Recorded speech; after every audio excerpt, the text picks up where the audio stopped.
learn. Many of you from joining from the course, and some of you live streaming this on our Visty's YouTube channel. So welcome. And just to kind of give you an overview, this is live lunch and learn that goes along with a Train the Trainers course that's going on. It's a collaboration between the Virginia Department of Education, Virtual Virginia, and the Virginia Society for Technology and Education. So we've been hosting these to dig a little deeper into all of the features and functionality that are available in Canvas. And as we approach the school year and folks are getting ready to take on that challenge, we're asking some of the experts in the field or people who are just slightly ahead of us in this learning curve to share some of their ideas, tips, and tricks. So welcome today, Jennifer Tyndall of Charlottesville City Schools. Jennifer has 15 years of experience in education, the first 11 years as a middle school art teacher, then 4 years as an instructional coach, and has been a coach with Charlottesville City Schools for the last 3 years at the elementary level. She also holds a Bachelor's of Fine Arts from the Virginia Commonwealth University and a Master's in School Administration from the University of North Carolina at Wilmington. And she brings an extensive amount of experience with Canvas, both at the middle school level and at the elementary school level, and was fortunate enough to participate in InstructureCon 2018. So welcome, Jennifer. Thank you very much. So Jennifer, you chose for your topic today and to share with us some of around from standards to outcomes. Maybe go into a little bit of why you thought this was a really good topic to share, what might be of interest over kind of overview of what you're going to cover today. Mainly because I feel like with Canvas, there's, I would say this is a kind of a tier 2 experience in Canvas, right? This is a layer that you can add to enrich your Canvas life, your classroom life on Canvas. And it's going to provide such a depth of knowledge about your students and what they know and what they need to know. And it's really going to help you make your instruction more precise and more effective and more targeted towards what your students need. So for me, that's the strength of the outcomes system in the Canvas courses and why I've added them to the courses I've created. Great, thank you for that. So that targeted instruction, yes, that's going to be important. So here's kind of a list that you provided to me. So what are some of those, kind of go through this and just an overview of what you will actually kind of dig into or cover today? Sure. I was mentioning earlier with Canvas, every topic is sort of like opening its own Pandora's box. There's like a depth of connectivity between everything in Canvas. So when we talk about outcomes, it's on its surface a very simple concept, like adding the outcomes to the course. But once you've added your outcomes to the course, which is the first thing we're going to talk about, it leads you into how you're going to utilize those. So we'll look at creating rubrics, which will be used on assignments your students will complete. And then we'll also look at, hopefully we'll have time to get to looking at applying outcomes to quizzes as well, because in my experience, that's where I've used them the most in tracking our students' progress. And any of those additional tips that we stumble upon along the way as well. So thank you for that, Jennifer. And if you do have questions as Jennifer's presenting, please drop those in the chat and we will we'll circle back to those questions and make sure that they get answered. And then we'll also revisit that at the end to follow up with any questions. So Jennifer, I will move on. Whoops, that's the wrong one. But I'll move back to you. I'll sharing my screen so that you can begin sharing yours and give us a little bit of a core and dig into the outcomes. All right. Are you able to see everything and hear me? Yes. Okay, perfect. So I'm going to share, the easiest way to do this, it seemed like, was just to share a course that I've created with you. And then I'll kind of walk you through how I do the different things with the outcomes. So this is a course that I created for a teacher for a summer school session. And I won't go too much into it because, of course, we're focused on outcomes here. But I'm going to show you one thing, and that is, this is sort of the why of adding outcomes to your course. So I can't show you live a gradebook because, of course, it has too much student information in it, which is private. But I wanted to show you at least a screen capture of what you receive or what you will be getting when you add outcomes to your course. So this is what is called the Learning Mastery Gradebook in Canvas. And this is in addition to your regular, your typical gradebook where you have numerical scores. And as you can see in the Learning Mastery Gradebook, across the top, you have the outcomes that you have put into the system. So here I have one that's just a sort of collective comprehension of fiction. And then starting here, you'll see that I have numerical labels. So it's 3.3b, 3.4a, and these correspond to the standards, the Virginia SOLs. So this is 3.3b, which is a third grade reading standard. And once you have those outcomes in and students have started completing either quizzes or tasks that align to that outcome, you get a report for each student. So I'm on a separate meeting. As I scroll down the screen, you can see that each student gets a score. Now, there are a few students who have blank spots. These students are students who have not completed enough tasks yet to get a score. So eventually they will have one. But as you can see, the color corresponds to their grading scale, which is a student in blue means that they have exceeded mastery. Green means that they have mastered that concept or that standard, and then yellow and red mean they're below mastery level. So the nice part about this is you can sort this by how the student has performed, and it's very easy to make groups and to plan for reteaching. Another feature is that if I just hover over the standard title, which is what I've done here when I took the picture, I see a whole class, a snapshot of the whole class. So right now I can see that 32% of my students are meeting expectation, 7% are exceeding it, and 61% have not met that expectation. And so that means if this were a specific standard, that would mean that I would want to reteach that. I would want to go back and probably do a whole group lesson because the majority of my class has not gotten that concept yet. So this is the why. This is why you want to have outcomes in your course. And everyone should have access to a Learning Mastery Gradebook. And I strongly encourage you, once you get comfortable with Canvas, to go in and turn this on and start utilizing this. So I can pause for a moment if anybody has a question about the Learning Mastery Gradebook before we move. There was one question that came up in the chat, and it's, Sure. Can the outcomes also be presented in percentages? So maybe that's the difference between the Mastery Gradebook and the traditional gradebook. Maybe you could explain that a little bit. So meaning, I'm guessing they mean instead of 0 out of 4, having that be a percentage? I think so, yes. I assume so, yeah.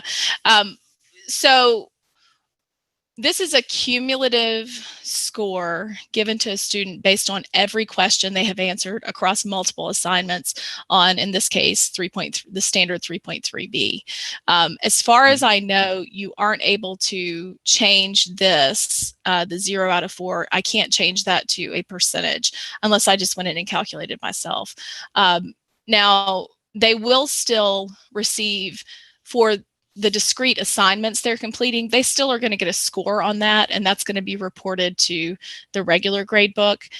This is in addition to the regular gradebook, and it's not looking necessarily at individual assignments. It's looking at collectively every time this child has answered a question about, let's say, identifying author's purpose. Every time they answer a question about that, be it on a quiz or on a homework assignment or whatever you've given them, it's going to collect all of that information and report it to this one score.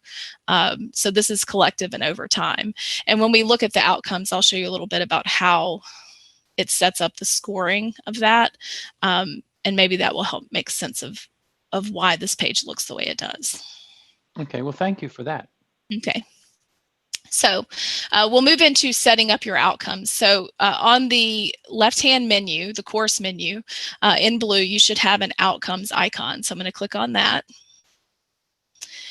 And currently, so here's a tip for you. I do have the tutorial system set up. If you have not turned that on in Canvas, this is a feature that you can turn on under your settings, and I highly recommend it. It's great. It's sort of like Clippy was in Word back in the 90s, except I like to say it's less annoying and it's more helpful. So So if you turn it on, like just like it did for me, it's going to pop up a menu and tell you, like, do you want to know how to add outcomes? Do you want to know how to, et cetera, et cetera. But I will get rid of that. So this is my outcomes page, and you can see I already have, for you, when you go into your course, you will probably just have a blank column on this side. I have already imported some standards into my course, so they are over here. When you are setting up your outcomes, you have a few options. Probably the least likely one you are to use is going to be the import. Import requires you to have a CSV file of the standards. If you happen to have a CSV file, that's a great way to upload them. But if you're like me, you probably don't have that. This is frequently how divisions load standards into courses, but individuals don't usually use this. If you're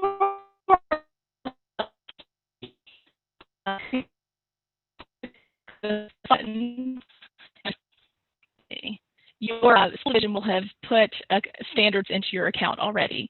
So if I click this, I'll see I have two options. It's giving me manually created courses and then Charlottesville City Schools. So I'm going to select Charlottesville City Schools. At this moment, sort of problematic for my presentation here, but for whatever reason, our standards have disappeared out of our account. But normally it would pop up and it would show me options. It would ask me what content area I'm looking for standards in, and then it would ask me what grade level. And when I selected those two things, it would show me a list of every standard from that content and grade level. And then I would just be able to pick and choose the ones that I want to import. So we'll just use our imagination and say that was there. If you are not fortunate enough to have that already pre-entered for you by your division, you can actually add your own standards. And there are two options for that, or two options related to that. You can add a group and you can add an outcome. I would add a group if you are looking to collect a set of standards that go together. So for example, you can see I have a folder right here. This is a group, and it's 3.2 oral language. And so essentially it's every standard underneath that 3.2 heading.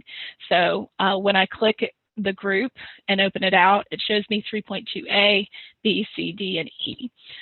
So if you want to add a group, you can just click, actually, let me not do it there, because then it's going to put it inside. I'm going to click Add Group, and you just give it a name. And let's say I want to just call it Reading. I can put a description under it, but it's not necessary. And you can hit Save, and now you have a folder or you have a group. And I can start putting standards inside that group. This is just an organizational piece. You don't have to use it. You can just add outcomes if you want to. But I tend to like to keep things together, so I usually add them. So once you have your group, if you're going to add it, you're going to select that group, and then you would click Add Outcome. And we need to name the outcome. And you can do what I do, which is you can use the standard number if you want to, or you can just name it what it is. So I brought up earlier identifying author's purpose, so I can go ahead and call it that. The friendly name is what is going to be used in the Learning Mastery Gradebook. And so you may want to consider making that something that you will easily recognize, a shorthand that you will recognize as you scroll across your Mastery Gradebook. That makes it easier to find things. If you wanted to, if I had put, let's say I'd put a number up here as the name of the outcome, if I just said 3.3b, down here in the description box, I might want to type out what that was exactly. So if I had put a number up here, I would then type down here, identifying author's purpose. And that's, again, just for you to be able to quickly recognize what the standard is that you're putting in. At the bottom of the screen are all of the math related to the standard. So the first thing that you're going to see is a criterion rating.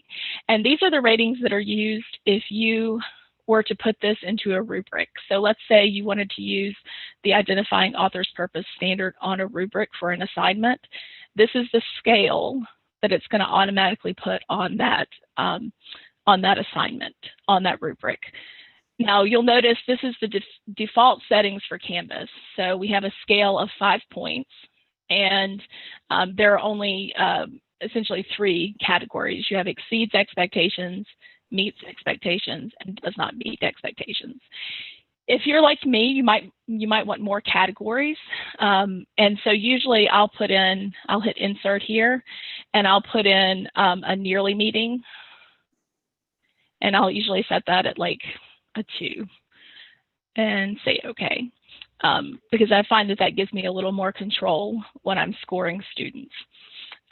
The other thing you need to consider in relation to that criterion rating that's going to be used for rubrics is the mastery score.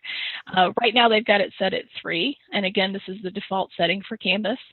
And 3 means, we already set up here that 3 means that they have met expectations.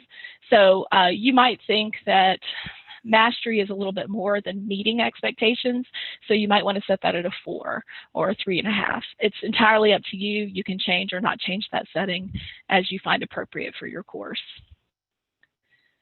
Underneath this is what I referred to a little bit earlier. This is how Canvas is going to take all the information about that student and calculate their score. So the score that shows up on the Learning Mastery Gradebook is going to be calculated using this formula. So the default setting for Canvas is a decaying average, which means that the most recent answer that a student gave on a particular standard is going to have a higher or a larger impact on their score than an answer they gave 2 or 3 tests ago. So let's say you gave a pre-test and the student answered a question about author's purpose, and then you gave several assignments on author's purpose, and then you gave a quiz at the end on author's purpose. However the student performs on that quiz is going to have much more of an impact on their score on that Learning Mastery Gradebook than the pre-test that they took. For me, this is logical. It makes sense because theoretically, the students should know more on that final test than they did on the pre-test, and so I want that to count for more. But you may want to explore different ways of scoring that, and if you do, it does give you 3 more options. So the first of those is number of times, and they're saying here that the student must achieve mastery, and you'll see it there, 5 times in order to score to receive meets expectations on the Learning Mastery Gradebook. And you can adjust that over here in this box if you want to make it lower. You could say if the student achieves mastery 3 times, then they will get that meets expectation in the Learning Mastery Gradebook. I have never used this one in a course because generally I'm not giving. It would take a long time to get a score for a student. If you're waiting for them to get to demonstrating mastery 5 times, it might be a while before you see that score. The other 2 options are most recent score and highest score. And I tend not to use these because, especially if you're talking about multiple choice items, it's very easy for students to have like an off day or to click the wrong answer, and if their entire score is based on one of those things, it could be, I find it to not be quite as representational of what they know. I would much rather use the decaying average and know that it's taking kind of not just a snapshot of one moment, but kind of the bigger picture of how the student has performed over time on a particular standard. These are all personal preference. We had a big discussion on Tuesday about who should be deciding what these settings are on standards. I tend to think that the higher up that decision can be made, the better. But a lot of districts haven't thought through this or talked about it.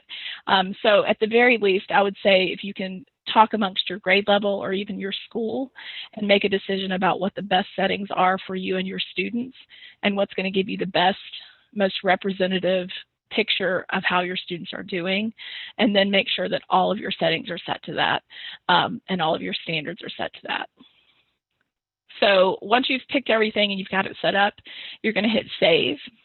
And now that standard is going to be available in my course.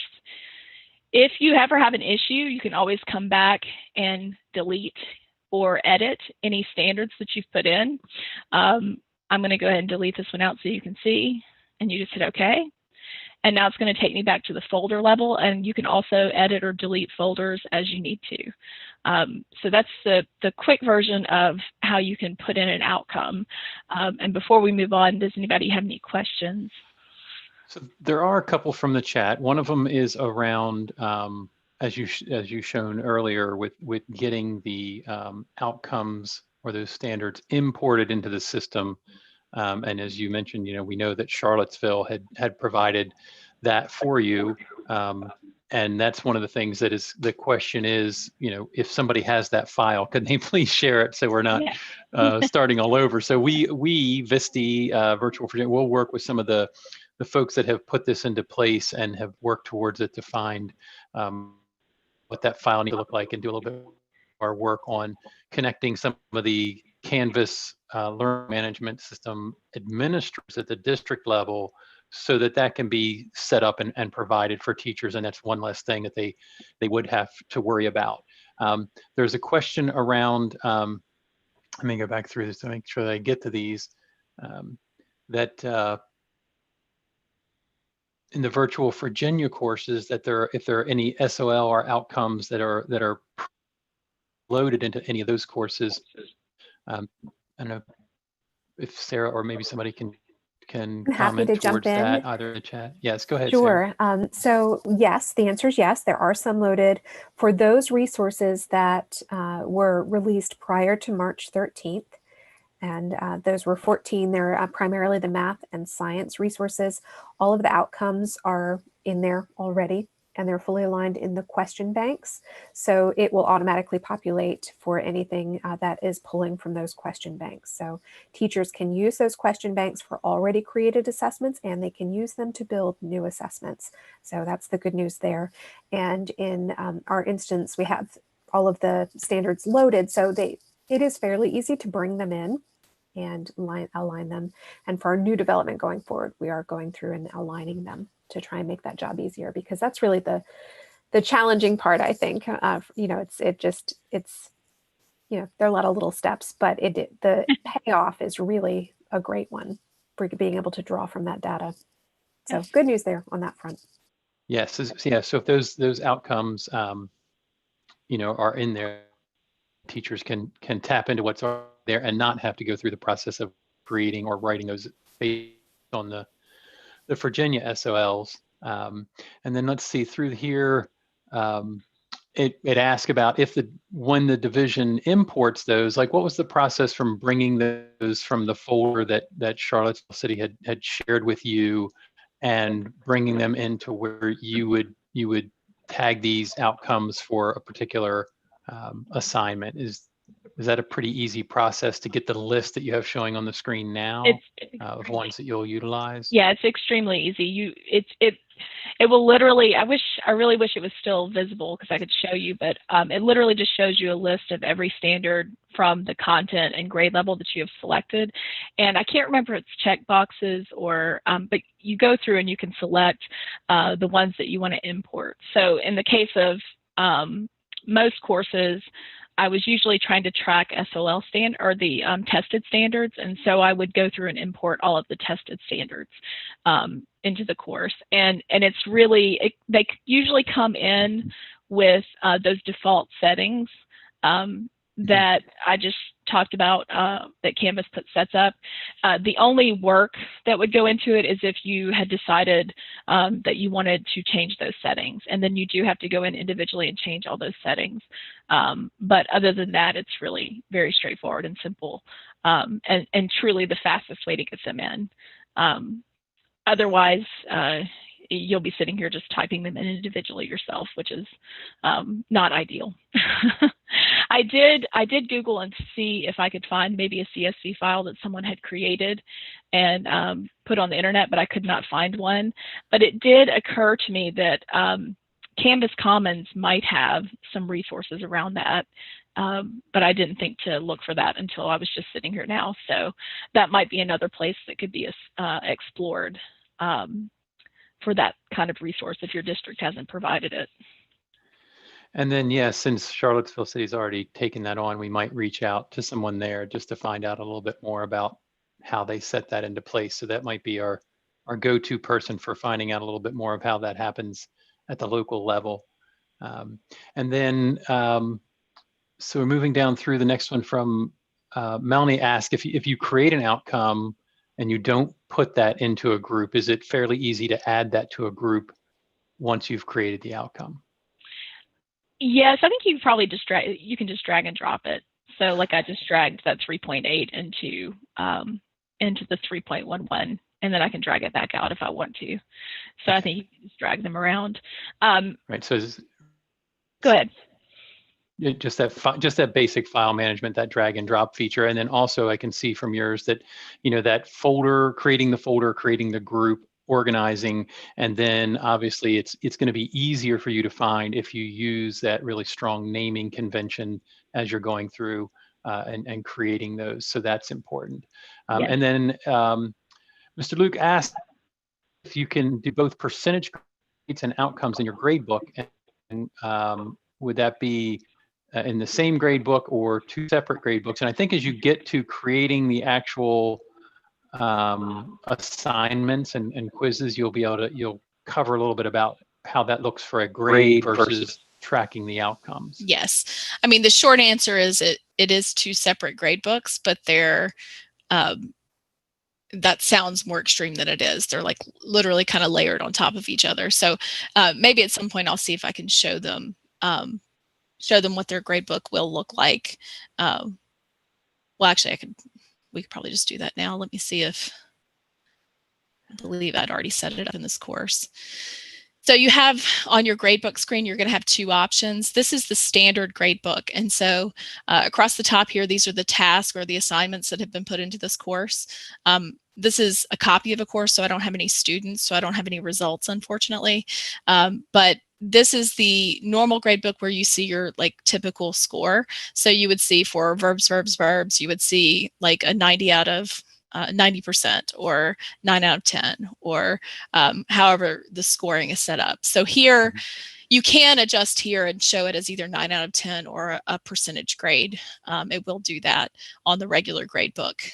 To look at the learning mastery or the outcomes specific, you would click gradebook up here in the upper left, and then you're going to select learning mastery. And this is the Learning Mastery Gradebook. And again, it's going to show your students off to the side, but instead of having individual assignments across the top, it's going to show you the standards or the outcomes that you put in. And I apologize, I said this in the last session, I keep interchanging standards and outcomes. Please forgive me, just know they're the same thing. Canvas calls them outcomes. I'm so used to calling them standards, so that's what I revert to most of the time. But so you see in this Learning Mastery Gradebook, you're going to have the standards, and then it will show you how your class is doing. This is the menu that shows you how the class is doing. And then your student, once they start answering questions, will have a score right here. And that is the blank out of blank. So 2 out of 5 or 3 out of 5. So I guess the way to clarify that or kind of clear that up is there is the scoring of that using the criterion ratings, and what you showed was the 0, 3, 5 kind of separation there, and that would be portrayed here. It's mastery book. You could also score that or grade that on a percentage basis for a grade for that particular assignment. Yes. And that grade would be reflected in the traditional grade book. Yes. So toggling back and forth will show you how the student's performing overall on that particular standard. Yes. Versus on a single assignment. And that's the key, right? So this is, when you're looking at learning mastery, this is how they've performed on that standard since they stepped in the door of your classroom, as opposed to that one assignment that just tells me how they did on that day. So it's like big picture versus kind of small picture. And maybe the other, this is Karen, maybe the other way to think about it is the traditional grade book, you could enter grades in it. Hopefully you're also using Canvas to do quizzes and that kind of thing that are populating it, but you could go in and put in a homework grade, or you could go in and manipulate. That mastery grade book, you're not entering grades in there. You've done the outcomes work, and then Canvas does all the mastery work. Or all the calculation work. I guess it would be, so is there a place where you can look at a student view and see both those pieces of data together without switching back and forth? You know, I'm trying to That you remember know of? because I don't spend a lot of time looking at the individual student view, but there is an individual student view, and I think it probably does. I want to say it maybe does show how they've scored on the individual assignments, plus how they're. Might be interesting. Yeah. Okay, cool. All right. Right, and there was I'm one muting other Raj. question. Thanks. Go ahead, Karen. There's one other question about the report and exporting that, and I think with the example that you're showing with the test student and no scores in there, that might be difficult to show us an example of that. But those are some things that we'll follow up with, and in the resources that you'll share, I think there's some answers to those questions. So we'll make sure that those get answered. Yes. And then, because you go through and show us how applied when you're creating the quiz, then it'll probably fit together and make sense. Okay. So we can go. Let me go back now. I'll start by doing the rubric, if you don't mind. I'm going to go back to outcomes, and on the outcomes screen, there's my help bar. On the outcomes screen in the upper right corner, you have an icon that says Manage Rubrics, and so I'm going to click that. And these are rubrics that you can develop and apply to, well, here they'll explain it to us. You can develop and apply to any assignments that you create in your course. So if you want to create a rubric for a particular set of standards that you're going to be using on an assignment, you can hit Add Rubric. And it's going to pop you up a box, and you can give it any name. So I keep putting in sample. So we're up to sample 4 now. It's automatically going to give you one line of the rubric because, of course, you can't create a rubric with no criteria. So it's popped up a blank one. And if you wanted to, you could click the edit button here and you could change the description and you can put in the points. This is for anything that you would want to put on the rubric that you don't want to tie to a particular standard. If you want to tie it to standards, which is what we're here for, or outcomes, you're going to click Find Outcome at the bottom of the box, and it's just going to pop up your standard screen. So from this, I can go through and let's say I wanted to do 3.4F, which is using vocabulary from other content areas. And I wanted to put that on my, my rubric. So I'm going to hit Import. And so now my rubric has 2 lines. It's got that, the generic criteria, and then it's got the specific 3.4F criteria. If you wanted to, you can add more standards. I don't know that there's necessarily a limit. I think you can probably add as many as you want. Before I go out, I'm going to delete this blank one because I don't need that. I just want my standards on there.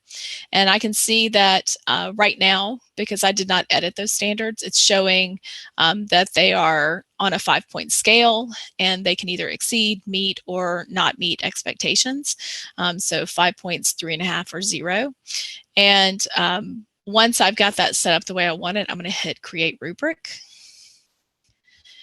Now, the rubric's only useful if I've got it added to an assignment. So from here, once you have the rubric created, you're going to go out to assignments.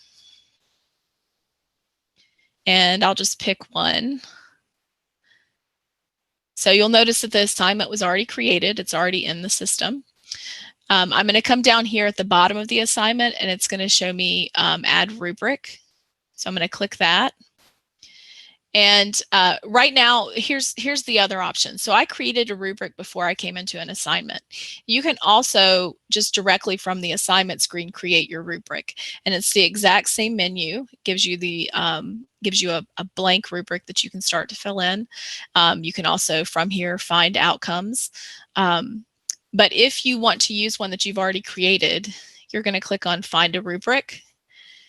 And I noticed this last time. I hadn't realized this, but when you create rubrics in any of your courses, it's going to show all of them on this list. So this is the course we are currently in, and these are all other courses I've created over time. So I want to come to the course that I'm in, and this is the rubric that I just created. And if I decide I want to use that one, I would click Use Rubric. I'm going to close that though, because we're going to look at this really quickly. Again, this is exactly like the menu on the rubric screen, except this is tied specifically to this assignment. It does give you a few more options down here at the bottom. It allows you to select if you want to write free-form comments. It allows you to remove points from the rubric if you would like to, so take those off. It would allow you to tell it not to share this with the Learning Mastery Gradebook if you don't want it to affect their score. And then I would select this to use the rubric for grading the assignment, and I'll show you why here in a second. I'm going to go ahead and add a standard to this so we have something on there. All right, so I've added a standard and I've told it that I want to use this rubric for scoring this assignment. And once I've done that, I'm going to hit create rubric. Oh, so this is telling me that my assignment was worth 0 points and my rubric is worth 5 points. And it asked me if I want to change it. It doesn't really matter for this for this situation. It is telling me that the students are going to be able to get a score of 500% more, more than the assignment. So that's a lot of extra credit. But we'll go ahead and leave it different because this is not actually going to be taken by a student. So the nice part about having a rubric on assignments, in addition to it reporting to the Learning Mastery Gradebook, is that when the teacher goes to grade and they click Speed Grader, on their Speed Grader screen, it's going to show them in the grading bar, it's going to show them the option to view their rubric, and they can click that. And then they would just go through and say, okay, that student achieved 5 points on that particular standard. And so they got a 5 out of 5. And then I would save that. That allows you to score fairly quickly and consistently. And I think is a nice feature to help ease the process of grading. So that's everything about how you add a rubric to an assignment. You can add this to assignments. I believe you can add them to discussions. There are a few options there. And for anyone who's used to using rubrics, it's kind of a nice tool.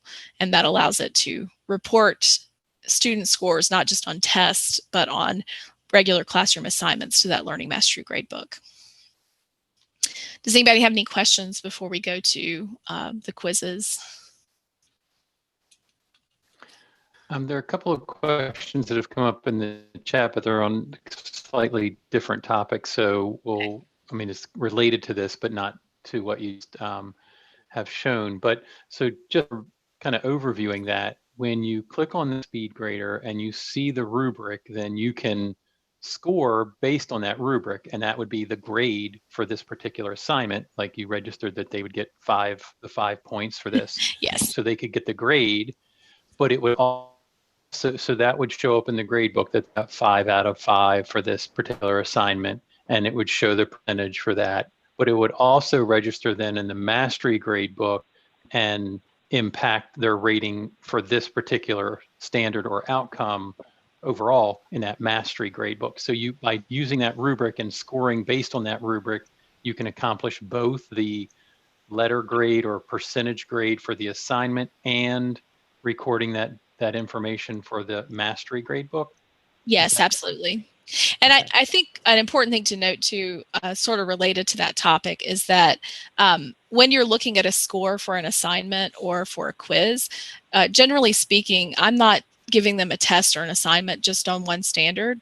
Well, I guess you could be, but a lot of times you're testing out, or you're checking on multiple things at once. And so while that score in the regular gradebook is nice and it tells you some things about the student, the master gradebook is much more discrete in that it really focuses down on that one particular skill. So for example, if a student took a quiz or did an assignment that has 3 standards on it, they might get like an 80 or a 90 or do pretty well. They might have a B or an A, but they might have missed every question on one particular standard. And you wouldn't necessarily realize that or know that looking at just their score. And so that's where this Learning Mastery Gradebook is allows you to be more directive and pointed with your analysis of your student work and therefore your instruction that you provide to those students. So to kind of circle back to our original conversation about why is this important, I think that's why it's so important, because it keeps you from missing the gaps in that student's learning that could easily be missed without this kind of tool. And Rod, I don't know if you saw it, but Kim asked if rubrics can be shared, and I'm assuming she means outside of a course. I'm pretty sure pretty much everything in Canvas can be shared. You can copy, the easiest way is to export or to copy a course. And when you copy a course, it allows you to pick and choose the pieces that you want. You can either copy a whole course or part of a course. So I would say that's an easy way to do it if it's someone you knew. I'm looking here under rubrics to see, because a lot of times in Canvas, if you can share something directly to the Commons, there's a tool on it that allows you to do that. I'm not seeing that on the rubric, but you can, when you are, if it's someone you know, it's pretty easy to share, to copy a course and share things. But also, like if you have a module or an assignment, I imagine if you share that assignment to the Commons, it would probably share the rubric that goes with it. As long as you already have those two things linked, it would probably share both of them. Right. So sharing Which those would actually among make more sense, right? Yeah. right. So Right, yeah, if you share that particular assignment. So if that's developed, say, and we've really been discussing this with participants in the course and moving towards that as school divisions get their instances of Canvas set up, that each of the, particularly the trainers, and we're hopeful that teachers will also get a sandbox environment that they can utilize. I can see multiple teachers perhaps in that sandbox, and then they would have access to the things that are created there, and then sharing them out to the courses where they'll actually, utilize those. So using that sandbox again for that kind of development purposes, and then being able to share out some of those things to the other courses where we're actively teaching or have students enrolled. So that might be another way to shorten that or share the workload of creating those rubrics and sharing them out. So yes, and I wanted to look really quickly.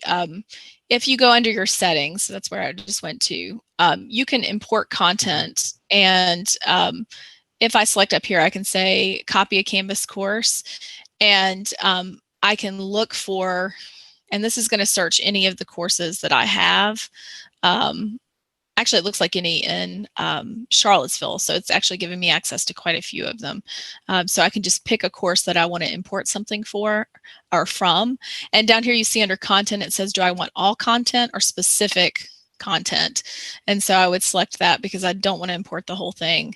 And then you're going to hit import, and once the job pops up, it's going to give you the option to select the content that you want to pick.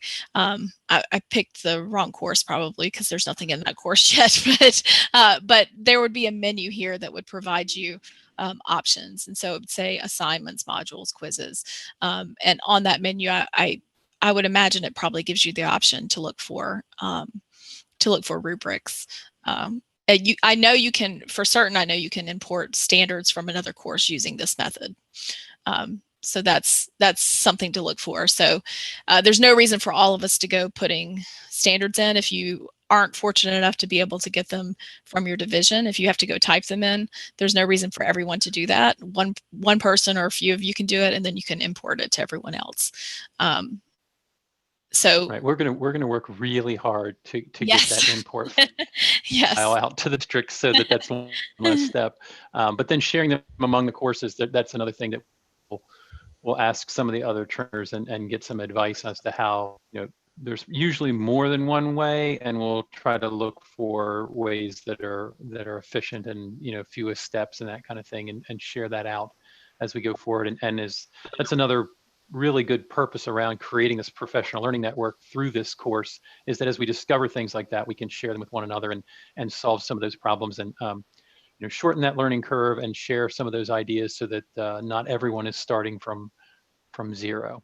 Yes. So that's one of my most important and most sort of generic tips about Canvas is share as much as possible, because there's no reason, like, work smarter, not harder. There's no reason for everybody to be doing the same thing in their separate little silo. Like, get together with people doing similar things and share that work, because Canvas really makes it easy to facilitate that kind of interaction, that kind of collaboration. So it really can cut down on your workload. And especially if we're looking at teaching virtually, there's no reason for every third grade teacher in your division to be creating an assignment for a particular standard. Like, one person can create an assignment and share it with everyone. So there's a lot of advantages to that, not just the workload issue, but so that's a good, just kind of generic tip, I think, for teachers. Agreed. The workload, the continuity, that kind of thing, that's all there. Yes. But I do want to give you a chance to get to quizzes, because you said Yes. is that the next place you were headed? Okay. That's our last topic, and this is the one that I Okay. use the most. So quizzes, again, on your left bar, you would just select quizzes. The big thing about quizzes right now is there are two options. So if I hit add quiz up here in the corner, it gives me the option of using classic quizzes and new quizzes. Now, I personally am always doing new quiz now. There are a couple of things that it tells you right here in the blurb that classic quizzes can do, but I find that the capabilities of the new quiz, it overrides the things that the classic quiz can do. And also, like, the ease of use of the new quiz is really compelling. So that's just an FYI for you. And just so you understand, new quizzes, it's very easy to add outcomes. Classic quizzes, it's not hard, but it's convoluted and it's like 20 steps. Whereas with new quizzes, it's like one step. So we'll start with how you add an outcome to a new quiz, to a question on a new quiz. And if we have time, we'll kind of look at the classic quiz. So new quiz, I've already created one, so I'm just going to click on that to show you how to add the outcomes. It opens in its own kind of little platform. But this is my quiz, and there are no questions yet. But to add a quiz, I can just hit add. And here are all the different question types. So for our purposes, it doesn't really matter which one we pick. I'll pick a matching question. That list of question types is one of the reasons that I say the new quiz is probably the better option, because there is a lot more flexibility with the new quiz question types. So here's the body of the question. So this is where you put in all the questions and answers. You can even add distractors. Underneath that, you have a couple of options, including align outcome, which is down here. So I'm going to click align outcomes, and I'm going to click the clipboard, and it's going to show me my list of outcomes from my course. If I had not put outcomes in my course yet, this list would be blank. So you want to make sure your outcomes are in before you come and try and add them to anything. So I'm going to select 3.3, and then I'm going to say it's 3.3a. But maybe I think the question actually addresses more than one standard. If that's the case, I can click both of those standards. And once I've selected them, and I believe I can even go into another folder and add that as well. Once I've picked all the standards that I think align to that question, I'm going to hit confirm alignment. And you can see now it's popped up all of those standards on this question. I can, if I change my mind, go back and delete them. But once I have them in there, I'm going to hit done. And it's not going to let me because I haven't put in a question, which is reasonable of it. So I'm just going to hit cancel. But just know that if I had put in a question and hit done, it would have then loaded my question into the quiz. I think an important thing to note is that outcomes only work if you add them before the students take the test. I've had glitches happen and I go back and try and add an outcome or change an outcome after the test or after the students have taken it. It does not update their score. It will not report a score for a student on a particular standard if they've taken the test before you add the standards to the test. So just make sure before you have any kid take the test, you've got everything set up, or just know that then that test won't actually be reporting to that student's score. They won't have, you won't get the results essentially. they still will get a score for the test, but they won't have anything on the Learning Master Gradebook from that test. So that's it. That's the entire way that you add that you add outcomes to a quiz. And if any of you have ever created a quiz in the classic quiz screen, you'll know that that's like a dream come true, because previously, and I can try and do this in like 3 minutes. Previously, when you created a quiz, you would go in and you would add all your questions to your quiz. Fairly similar, I won't go through that, but once you have your quiz created and your questions made, you would come up here next to the blue quiz button and click the 3 dots, and you would say Manage Question Banks.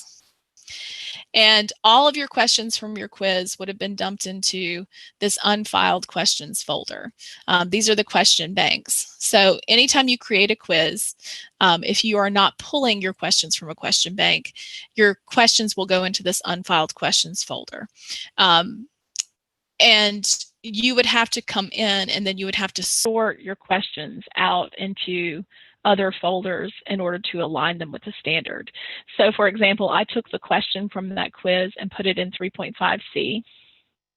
I named the folder. I tend to name the folders with the standard name because I think it makes it easier to find things.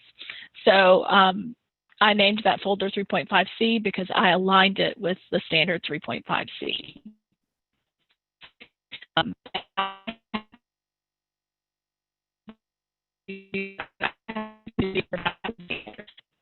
Click line outcome, and it gives you all the standards from your course.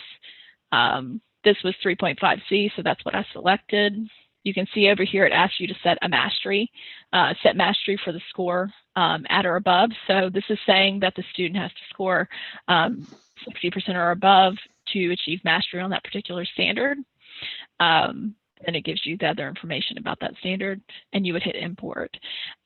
You can align more than one standard to a folder if you want to. But I think possibly all of you will agree that this is a much more convoluted method of putting in or aligning questions to standards. So it's better just to stick to that new quiz. I am realizing I'm sounding extremely biased, but I am.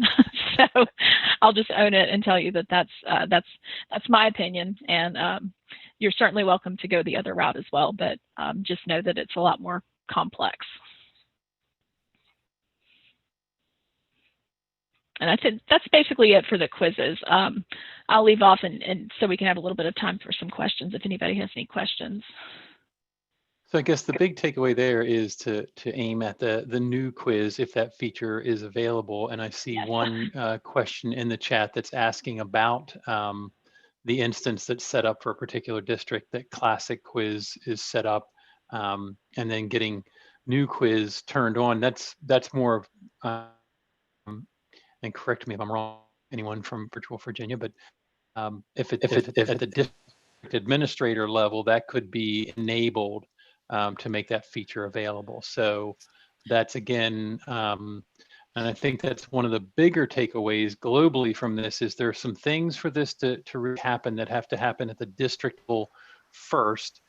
Primarily, we talked about uploading those standards or outcomes and having those available for teachers, and then making sure that the functionality for a new quiz is turned on, because that does make utilizing the outcomes, particularly in quizzes, that new quiz feature, making sure that that's enabled.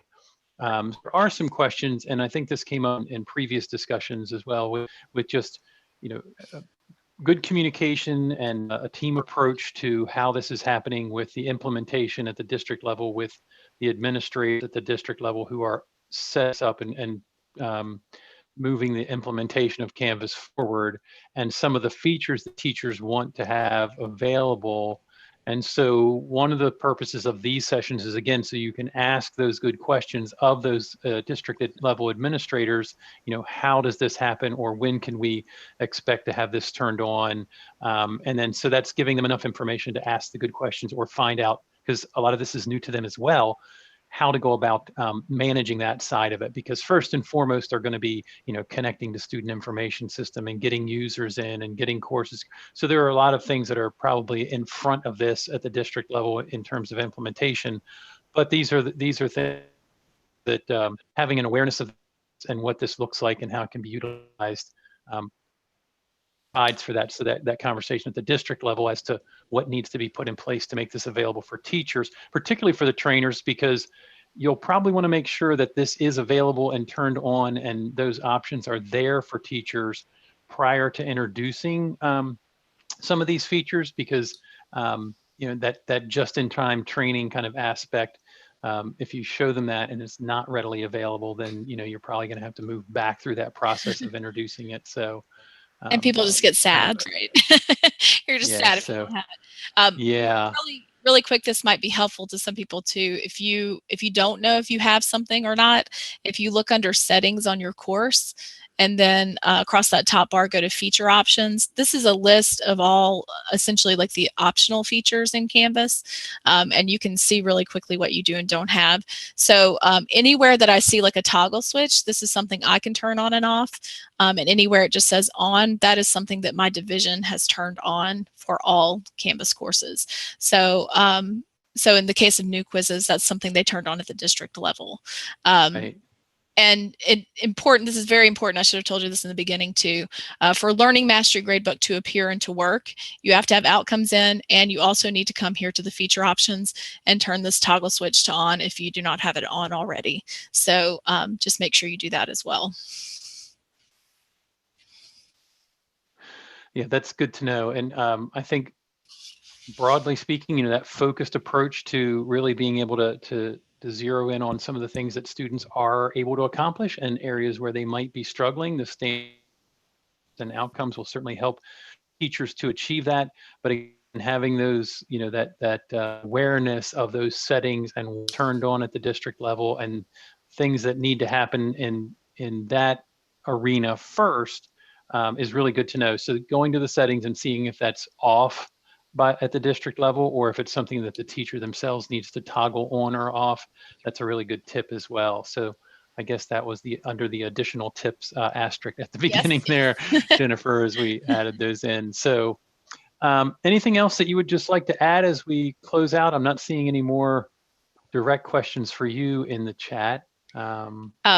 Mainly just, just try exploring things, put things in the sandbox, try it out. Outcomes are a little bit, and Learning Mastery are a little bit hard to see without students, because you have to have kind of an accumulation of data to start seeing the results of that.